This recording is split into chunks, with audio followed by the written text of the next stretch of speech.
think that it is easier for states to escape hyperinflation via emergency aid when the size of the market is smaller. Why is this true? Because the IMF exists on both sides of the house, and as they say, is willing to give emergency bailout loans in cases. If that's true, it's easier for the IMF to step in small cases like Venezuela than massive cases like all of South America is fucked. The third thing we tell you is that political checks on actors oftentimes are effective. People don't want the value of their pensions to be destroyed, and business people don't want to see hyperinflation in their currencies. What this means then is that we think this exerts forces over political leaders that is uniquely beneficial. But what happens on their side of the house is that decision makers are more isolated from political forces. And I think the impact of this then is that they're more likely to make bad policy. Fourthly, if they say these states are corrupt, then whoever they're appointing to the board are going to be equally corrupt. So it's not clear that there's any difference. The main difference is you can't force these people out when they do a bad job because you can't stop them from winning re-election. So at best, this argument is non-unique, but I think all these other impacts show why you're comparatively better. The second argument they make is about how they get more integration on their side of the house because they build relationships. Look, this I think is cold beaten by the overview, because I think on both sides of the house I have an incentive not to ensure refugees stream over my borders, not to ensure that I get better comparative trade deals, and I think this is non-unique. The real question you need to ask yourself is, who can salvage the mere prospect of integration? And I think we uniquely do that for the 7 burdens I isolated in my overview. Secondly, though, I don't think it matters that we build inter-South American trade. There are 4 reasons why this is true. First, it is unlikely that in the short term, South America will be able to develop an alternative industrial base, which means you have people dying of diphtheria for years before South America build a factory to build diphtheria medicine. Second, we think that it is unlikely there will be competitive advantages in South America the same way that exists elsewhere around the world. The reason that China is able to produce goods far cheaper than the United States is because they have their import conditions necessary to allow them to be competitive. What occurs on their side of the house when you drive people away from global trade and towards regional trade is I think the net cost of goods and services goes up because people are no longer behaving in ways that maximize the gains from trade. Thirdly, I think that the West is going to have over coercive power on both sides of the house on this regime, and it's thus better to tie yourself to these states. So, like China, you can say to the US, if you fuck us over, we will fuck you over, because we have mutually dependent economic ties that goes away on their side of the house. At that point then, I care far more about how we ensure FDI from America in the developed world, and I think we uniquely get that. The last argument they get is about better policies, because banks are controlled by technocrats. We think this is non-unique, given that first, the people who are appointed to this board are the same people who they say are corrupt, but second of all, it's harder to remove them from power. On case, want to pull through 9 drops. So the first thing we tell you is that the gaucho will depreciate. So first, realize that there only needs to be a tiny number of people who believe that the gaucho is going to drop in value in order to win the access to this argument. Why? Because it is self-reinforcing prophecy. Once a small number of people see it dropping in value, everyone has an incentive to rush out of the market so they don't lose all of their value. At that point, you only need to buy 1 of the 5 warrants we advance to show that on their side of the house, the short-term economic collapse is terminal and destructive to the currency union. What are they? First, some people will be irrational and just behave in ways that aren't able to be protected. Second, it's likely that in the short term, this bank will make mistakes because it has to integrate large numbers of different economies.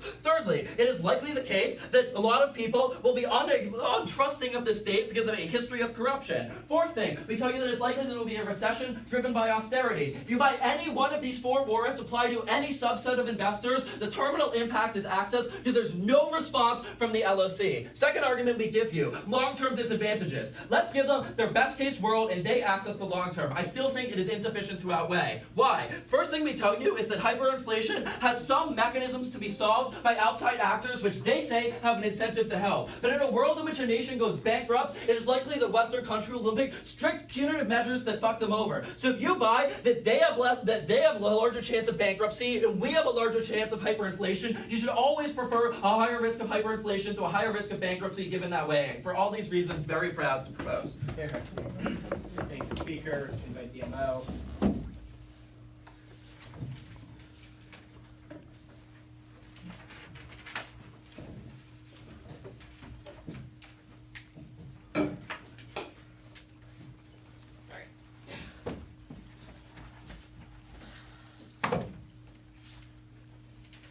Before I get a question for you, am I going to go on the floor?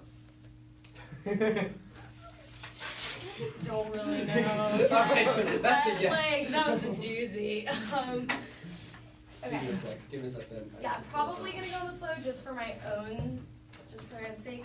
And if I ever am just kind of doing something off in a random place, I will try to flag that to the best of my ability. Yeah.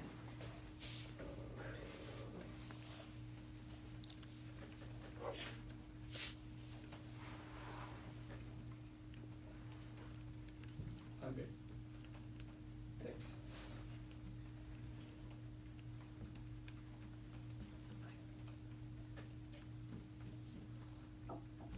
I'm going to start with our first off-case argument about stability. Why is stability the most important thing? Because they tell you all of these reasons why investors are suddenly going to pull out because they care about all of these things.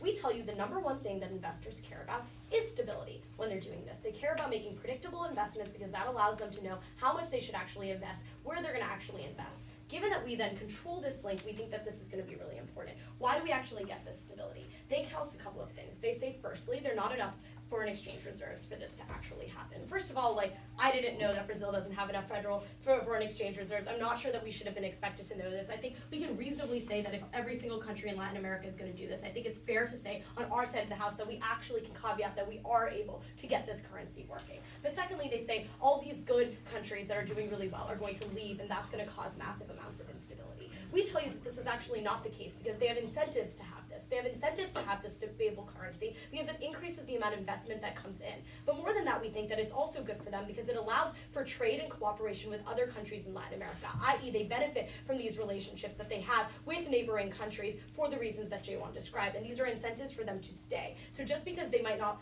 like it, they have to really tell you why these countries are actually going to leave. Thirdly, they tell you that you have bad leaders overall, that you have these kind of corrupt officials doing it, and if they exist on the local level, that's going to spill over to the technocrats that are happening here. But we tell you, at least like on the margins, we think that we're going to be making this better. This is, at the end of the day, a comparative debate, like they said. We tell you that technocrats are less likely to have this because they don't have the same short-term interests that leaders like, say, Maduro in Venezuela does, because his goal is to be, how do you pay off the military generals to keep him in power? The technocrat who's running the IMF clearly has different incentives in place and isn't going to have the same effects on them.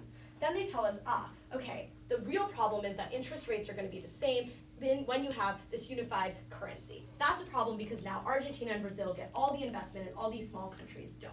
Why is that not the case?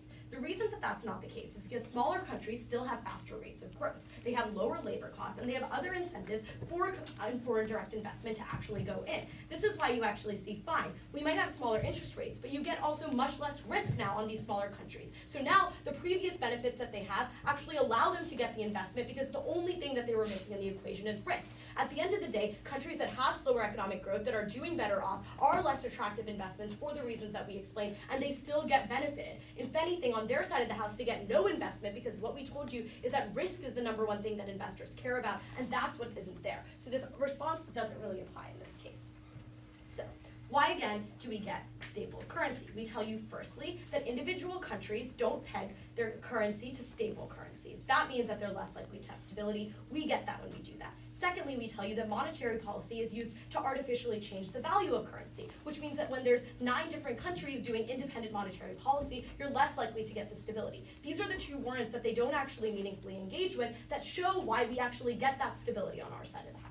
The second argument that we talk about is why you get more cooperation. They say this is not unique because of refugees. Look, a country can decide whether or not they're going to accept refugees or not. In fact, if anything, they often decide not to accept refugees from Venezuela and these kinds of things. Which is to say that this argument doesn't really respond to what we are saying because this is something where you have a clear incentive structure, i.e. you will have to bail out this country if they actually have a financial crisis. You will need to help them in order to protect your country. They don't need to do that in the status quo because they can always just say no to the refugees. Given that that is there, we tell you that there is a unique benefit that you get from cooperation that we don't think that they really respond to. Then they give you reasons why they don't even care if there's internal basically if there's internal growth. They tell you, like, firstly, it's impossible for these Latin American countries to have an alternative industry. First of all, we think that this is just not the case. We think that it is the case that countries are able to do things like improve labor, have labor costs as they move away from being export-driven economies with a competitive advantage in resource extraction. They say, but they only have a competitive advantage in resource extraction. But that competitive advantage only matters if you are being really export-driven. If it is the case that you want to focus on internally building up your economy, you can diversify in other areas, even if you don't have a comparative advantage in it, because then you have your own economy helping proving that. But more than that, we also think that because you have one currency, you make it more likely that other countries are going to trade with you. So you also get the benefits of other Latin American countries being able to fuel that. And then the last thing they say is like the West has really coercive power, and so it's best to just be mutually dependent on the West. Look, at the end of the day, the West is never going to be dependent on Latin America. Labor costs are always going to be cheaper elsewhere. Resource extraction costs are always going to be cheaper elsewhere. This is not actually a real argument, even if it might sound good. Okay, and what else do they say? Why are states really, really bad? So this is kind of like a not really on the flow argument that Kevin just like had 5 reasons for, so I'm just going to talk about these for a second. So they say the leaders care about hyperinflation because they care about the short-term costs. So even like rational leaders are not going to want hyperinflation to happen. Look at what's happening with Maduro. He doesn't care about hyperinflation because it's hurting his population. He cares about hyperinflation because he needs to pay off military generals to keep him in power. That is to say, his short-term goal is to stay in power, which he can do via hyperinflation. There is clearly then different incentives that exist for the individuals that are leading the central bank and for the technocrats that we have in power. This is not analogous. Secondly, they say that it's better for this to be happening, for a financial crisis to be happening on like the state level, because when it's like decentralized, the IMF can come in and like bail them out easier. Look, at the end of the day, you also now get bailout opportunities from every single other country that is in this area. If anything, you make it more likely that you actually get this help, because now you have created mutually dependent, like they themselves say, economies in which you can actually get that benefit. So this is not also a real argument. Thirdly, they tell you that decision makers are isolated in these cases. Look, no. Firstly, the decision makers of the central bank are still accountable to their own people by and large, and also probably accountable to things like the IMF and the World Trade Organization, given that now they're acting as a single unified monetary body. But also, this is generally fine because technocratic monetary policy is often not derived from popular support, which is to say it's clearly distinct from the case of leaders that are doing monetary policy like Maduro in Venezuela. We think that this is a pretty clear distinction that they don't really talk about. Then on the on case, what do they say? They talk about this idea that there's going to be massive amounts of disruption. And they kind of assert that we dropped all their warrants for why this will happen. But all what we told you was that the thing that investors care the most about is stability. We told you why. We told you that investors care about stability because it allows them to know how much money they should invest, and because it allows them to predictably know how much return they're going to get. Thus, stability is the most important thing. We then think that if we give you real reasons why stability is more likely to increase, we do get the investment that they actually want. But secondly, just think about their argument. They're saying that every time there is a doubt, all investors will pull out. Literally? Oh, that rhymed. Literally, that makes absolutely no sense. That would mean that Venezuela would be getting absolutely no bonds. Venezuela would be getting absolutely no money because it is a real shit show there right now. Clearly, that is not the case because investors still think that there are risks that you can get that back. They think that when other countries can go in and help them out, that they're going to make that money later. We don't think that just the risk that there is like something that could go wrong is going to be a reason enough for there to be this permanent financial crisis or permanent financial shock that they themselves talk about. We think that we still get the benefits on our side of the house of the stability of the currency overall.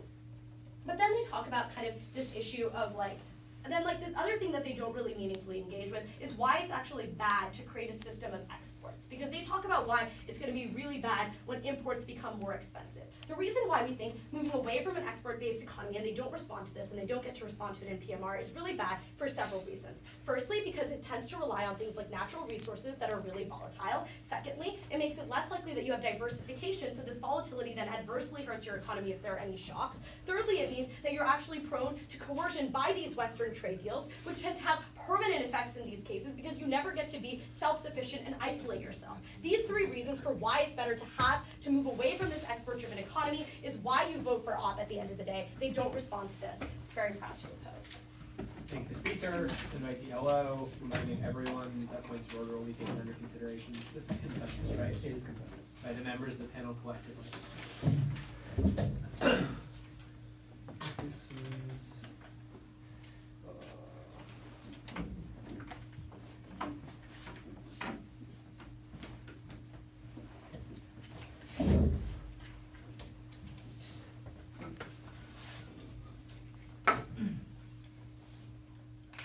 There are 2 primary fears raised by the government team. They first say there's going to be significant transition costs and people pulling out. And secondly, that there's going to be risk of populism, people not wanting to participate. Let's go through these.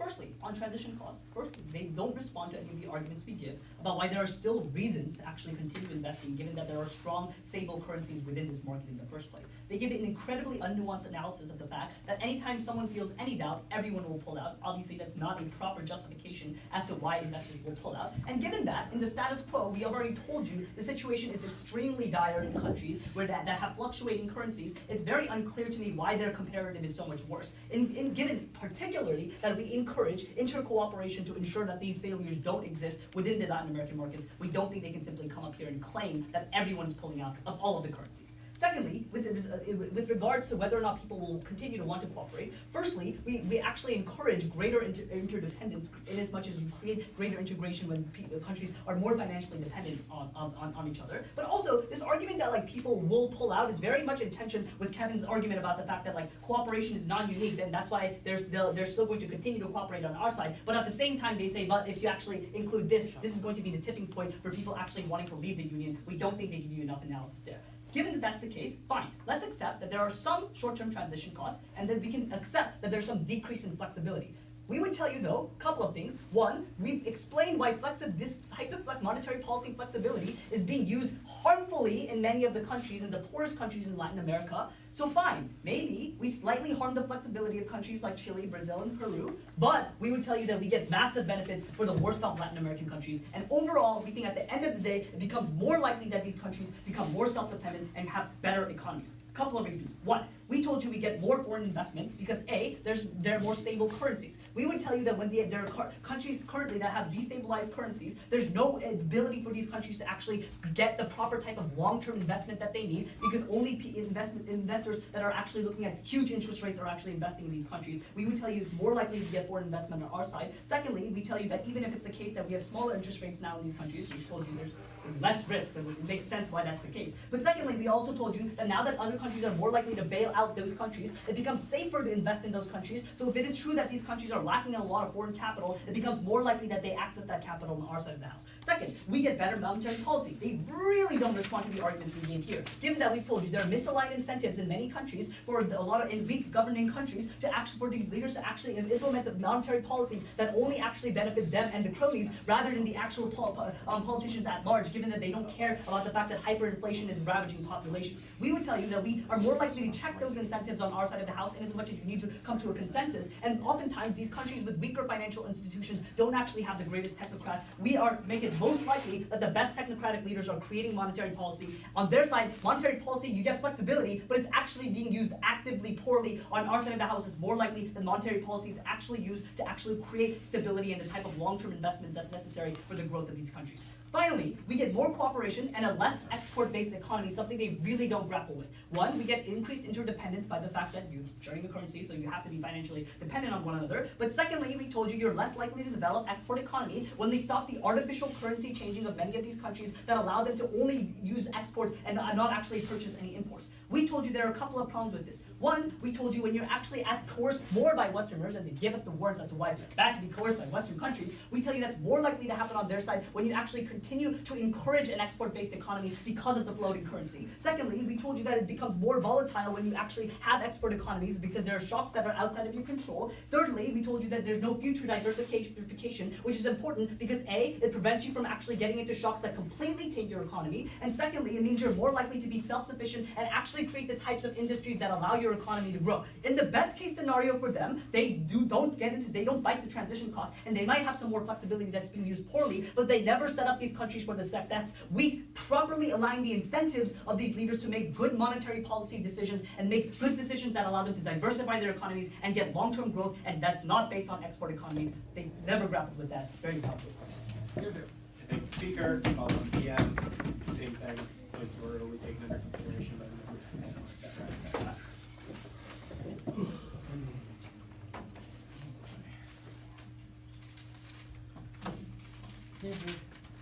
Do you want one of the pachyderms?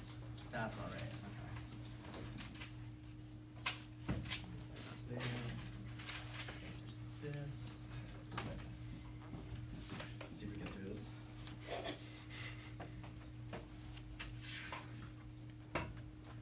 Their entire op is that they avoid Venezuela and thus have cooperation between states that leads to good economic impacts. 3 points of overview that I think are important to contextualizing the round. 1, most countries have strong incentives to pursue reasonable monetary policy and not overinflate on our side. That is, we have their experts. It's still bad for countries to overinflate, especially for their leaders. You get emergency international bailouts. There's special interests within countries that check back against this. All things that Kevin said that were not responded to in the last speech. The difference, though, is that on their side of the house, there's an incentive to set inflation rates that are good only for certain countries within that union, the core of states, Argentina and Brazil. Secondly, though, they magnify the impact of bad decisions, because when it is the case that you have these leaders making decisions that are good for countries like Brazil and Argentina, what you do is now those decisions are binding upon all other countries in those regions, meaning that if it is true that these countries are rational actors, maybe one of them fucks up like Venezuela on our side, but on their side a fuck up affects everyone. Thirdly, cooperation incentives exist on our side. We still have the free trade zone, literally case caveats that people have to accept the free movement of people and goods. So the MO argument about how you can just stop accepting refugees is untrue based on the case. 2 questions in the round. 1, does the union collapse? This wins us the round if it is true for a couple reasons. Firstly, because they just end up with a world that is ours, but worse because they cause massive financial turmoil, right? But secondly, if this argument is true, I think it leads to a number of other impacts that are sufficient for us to win. 3 burdens they needed to do in order to show that the union does not collapse. 1, I think the core on their side does not have the ability to do mass bailouts. There are 2 reasons this was true. Political will simply does not exist to do this. They missed this key link in the case. Look, the thing is, countries like Brazil and Argentina are massively underdeveloped. I don't think people are just going to accept, like, the leader of Brazil just funneling millions and millions of dollars to other countries in the region, right? But secondly, I don't think that these countries have the resources to do this. They're not Germany. These countries are really poor and developing. And I think, look, Argentina's defaulted like 6 times in the last 10 years. These aren't the people you want to trust to be able to do this kind of stuff. They simply don't have the resources. Look, regardless of how many 4x like reserves Argentina and Brazil have right now, the argument we made is that these get depleted over time as there are more and more bailouts. So why do the countries need bailouts, and why does that ultimately end up happening? We gave you 3 reasons. 1,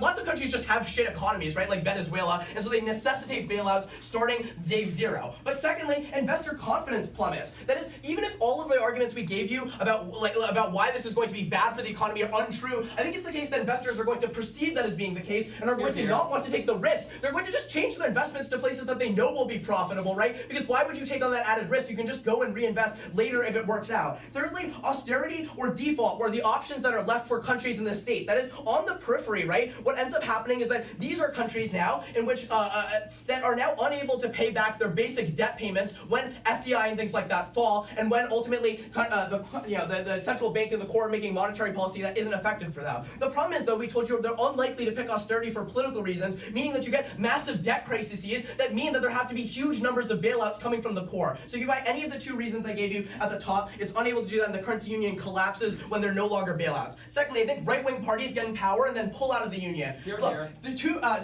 why does this happen? First of all, investor confidence collapses. A key, right? This isn't dependent on whether or not it is good, or whether or not this the currency union could work or would work, but whether or not investors think it will work. We told you that these countries are perceived as corrupt, badly managed, that the Eurozone crisis has just happened, and there's a massive lag time between the implementation of the currency and the announcement of it. All these are reasons why investors are going to pull out. 2 notes. 1, only a small number of investors need to pull out in order to trigger collapse. It's like a bank run. People want to get out and make sure that their money is safe. Second note, even if just a small percentage of people pull out, I still think that fucks over lots of these countries which are dependent on tax revenue that comes from like the kinds of exports they talk about. Look, the last burden here, I think for all the reasons we gave you, if the market collapses, that's just a reason why the currency union is going to fall apart, irrespective of the other 2 things. So if any of one of these 3 arguments is true, the union collapses and we win. Second question, is the union good in the long run? First of all, they say you need to develop a non-export economy, but we say it is impossible to do that when you don't invest in human capital. There are 3 long-term impacts. 1, austerity stops this as a form of development, and this preempts everything and beats them. Look, if it is the case that countries are forced into austerity measures as a result of the fact that investor confidence plummet, so then necessarily what ends up happening is that it's unable to invest in the kind of human capital that is necessary in order to build a non-export economy in the first place. Secondly, FDI falls on the periphery. Look, here's the problem with here's the problem here. I think the risk premium falls on the periphery. They say risk is the #1 concern, but instead what we say matters is the ratio of risk to return. What on our side of the house is when you're able to target inflation rates to the specific country and domestic conditions within that country, it means investors are they say, sure, it's risky, but if I'm only in for a certain given amount of time, I can make a profit and then get out. That doesn't happen on their side of the house, fucking over all the countries on the edge of the continent. Finally, though, we say bankruptcy risk rises a lot. Look, here's a bit of weighing. Kevin gives you a bunch of reasons why bankruptcy is a much bigger risk on their side of the house than overall long-term economic development or building a non-export economy. The problem is that, first of all, these kinds of exports are simply necessary, and in the short term, you're never going to be able to produce your own, like things like manufactured goods and medicines within the continent. But secondly, bankruptcy means you're no longer able to afford or construct the kinds of factories and stuff necessary to do this in the long run anyway. So if we show that bankruptcies happen are more likely on their side of the house, then that is sufficient to win, and all of the reasons I gave you earlier about investor confidence are sufficient.